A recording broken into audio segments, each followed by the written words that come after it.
Welcome to the Hindu Daily. We're doing a massive deep dive today. We're going to rip through 7 major articles, and they really connect everything from global power dynamics, the future of work, all the way down to how we fight disease. Our mission here is to really analyze these big structural shifts, the changes happening just beneath the surface. They're driving new rules for everything.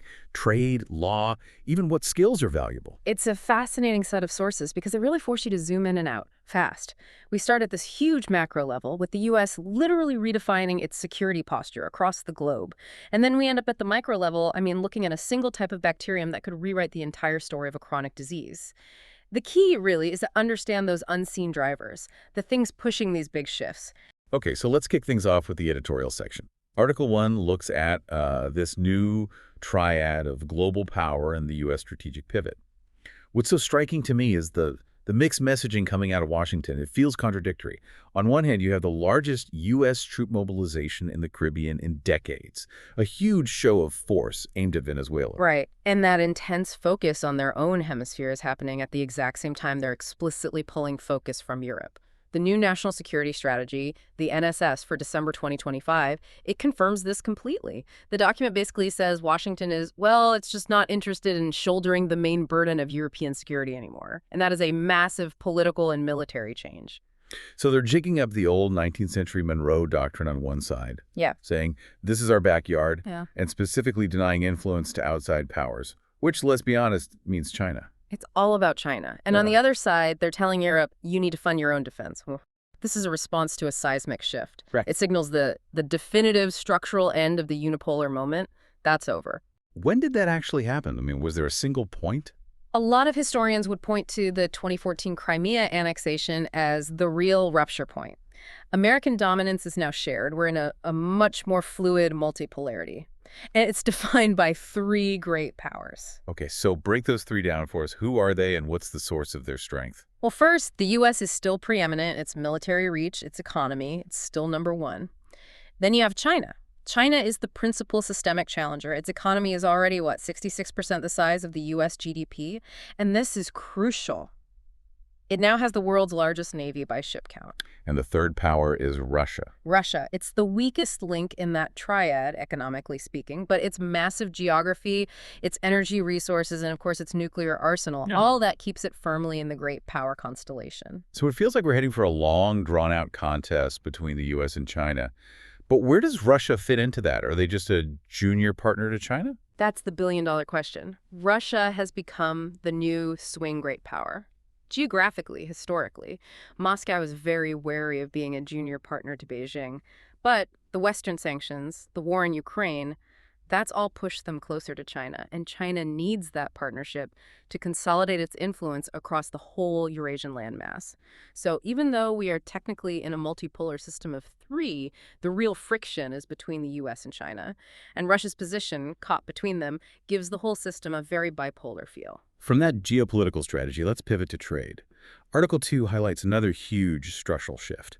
India's new confidence in forging strategic trade partnerships, specifically this FTA with New Zealand. And the speed of it concluded in just 9 months. That seems remarkable. Oh, it is. It reflects a very high level of political alignment and, just clear intent. And it comes right after those FTAs with the UK and Oman. This kind of speed really positions India as a resilient, serious player in what is a very volatile global trading environment. But historically, India hasn't always been great at actually using these FTAs. The utilization rate has been low. What makes this one different? Why is it targeted for success? Because it leans directly into India's clear comparative advantage, which is services and the mobility of labor. New Zealand is offering its widest ever service access. We're talking IT, education, fintech, tourism, plus they're committing $20 billion in investment over 15 years. And what about on the goods side? On goods, New Zealand is eliminating duties on 100% of its tariff lines. India, in return, opens up 70% of its lines, and that specifically benefits our labor-intensive sectors. Think textiles, pharmaceuticals, engineering goods. But the really crucial detail, and this is always the sticking point for domestic politics, is how they handled agriculture. Absolutely. This is the defining feature of India's modern approach to trade. Complementarity, yes, but without compromising on farmer livelihoods. There were 0 duty concessions on the really sensitive sectors.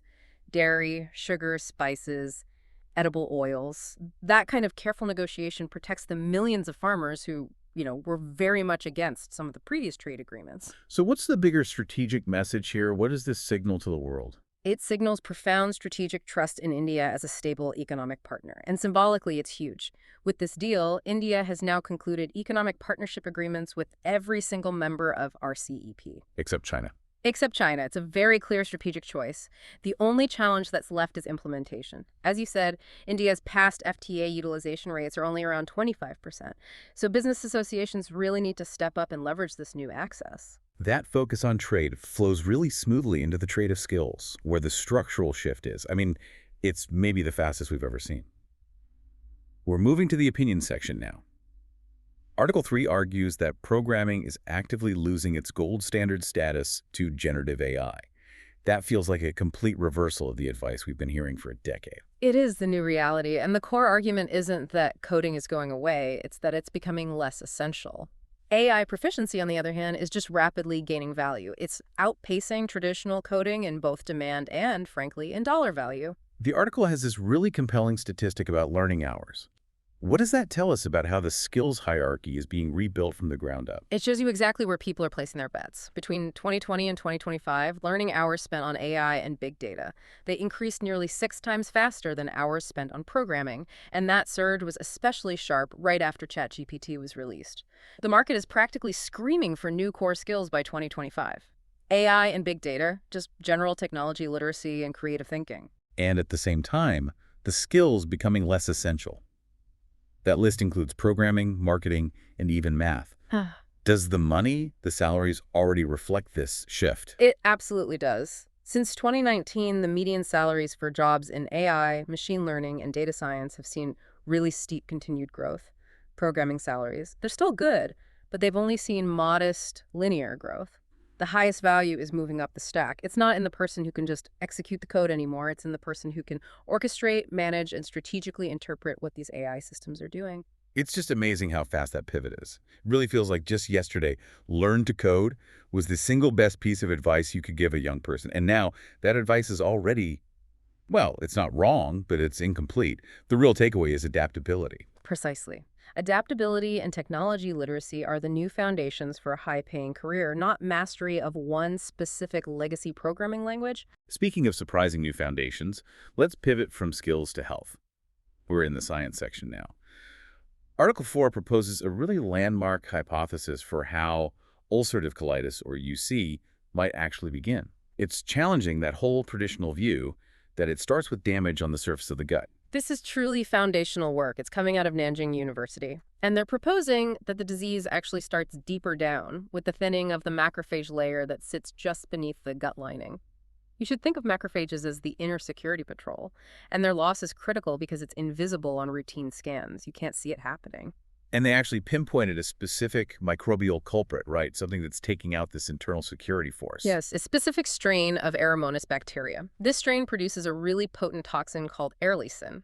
Aeroleucin basically punches holes in cells, and it specifically targets and destroys those crucial macrophages. In their study, they found that UC patients had 67% fewer macrophages, even in areas of the gut that looked perfectly healthy and intact on the surface.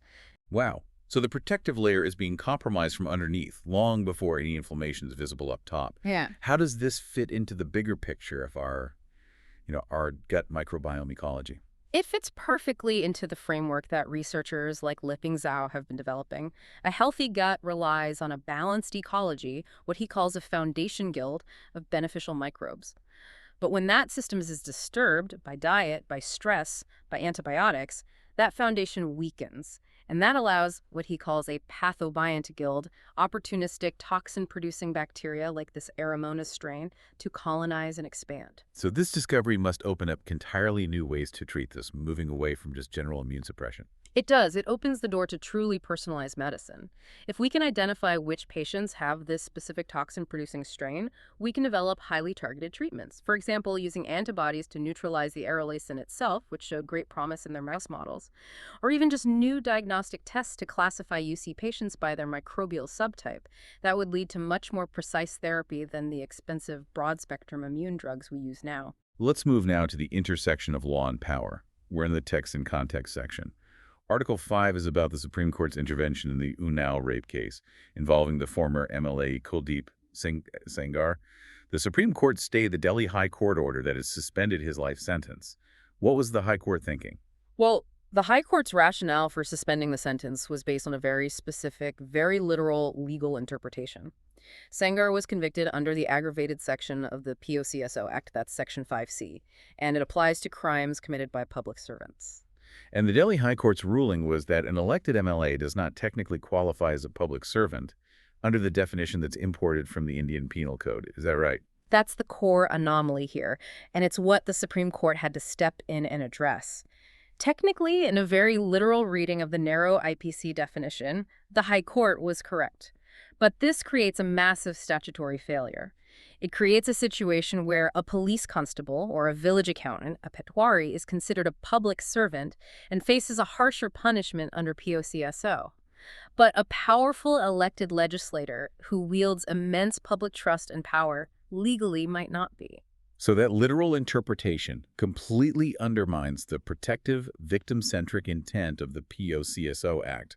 It makes the law weaker for the most powerful people. Exactly. It's an absurd outcome. And the Supreme Court has repeatedly cautioned against these kinds of literal interpretations that just gut the law's core purpose. This interpretation completely ignored the immense power and public trust that the MLA held, which is an entire reason the aggravated section exists in the first place. And even if you put that public servant definition aside, the bar for suspending a life sentence has to be incredibly high, right? It is. It's supposed to be an exception, not the rule.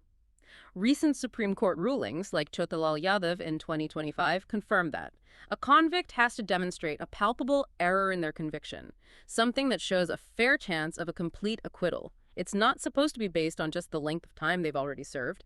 And on top of all that, the High Court gave insufficient weight to the survivor's safety record, which includes the death of her father and years of systemic intimidation. That should have been a crucial factor. Transitioning from legal structures to economic ones. Article 6 tackles that viral headline we all saw, the one suggesting Tamil Nadu's fiscal health is failing because its absolute debt stock is now higher than Uttar Pradesh's. Yes, this is a textbook example of headline arithmetic that is completely divorced from economic reality.